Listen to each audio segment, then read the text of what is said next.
What's going on, everybody? Iconic Repaints. Hope everybody's doing well. I wanted to show you guys this repaint of the X Plus 30 centimeter Godzilla 1999 from the movie Godzilla 2000 Millennium, otherwise known as the first Japanese Godzilla movie made after that 1998 failed attempt starring Ferris Bueller. Now, as a movie, I think it's pretty mid-tier. I do really enjoy the ending though, and for the design, it's a very popular design both in maquette form as well as the actual suit that they use in the movie. The client and I decided to use this picture right here as a kind of a reference to jumpstart the concept of this, where it was going to kind of have more of a watery, reflective, shimmy kind of paint job to it. So while some of the colors, the basic colors are pretty much similar, but done in a metallic fashion or mixed with a nuanced alternative color, like the skin is a mix between some of that dark green but also an icy blue, and it really helps, I think, give that reflective look to it. I wanted to also just add a little bit of a magenta, a strong magenta presence onto the tip of the fins, the spines, so it really looks like the light is hitting the tops of them, the edges of them, more so than the base of the spines itself.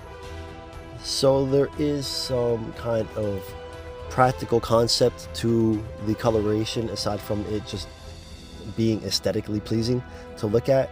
The two colors do balance each other out very nicely. I think it's gonna look great on a shelf, but if you could also get this guy outdoors, it's really gonna look nice under natural daylight. And I was able to get some of these pictures outdoors too. As you'll see, it does make a difference. It just, the sun really bounces off of the paint on this in a very favorable way. Really happy with this. This is what I intended to have happen, so really pleased with this.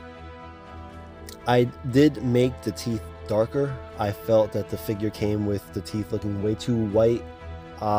It just gave it a very vinyl, plasticky kind of look, so I wanted to make that a tad bit a little more realistic looking.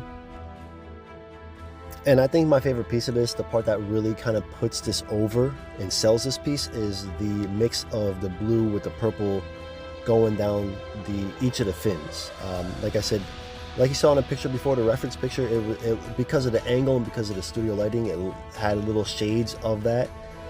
So I just wanted to kind of take that up a notch, make sure that was very present on this piece. And as you also saw, there is a stronger mix of the blue, the icy blue, going down the spine as well. Just at the very least to offer up some variation. Now, as a likeness to the original base figure, I do think this is one of X Plus's better standard sculpts that they've hit for the 30 centimeter figures. I think this really does have a good resemblance to the suit used in the film.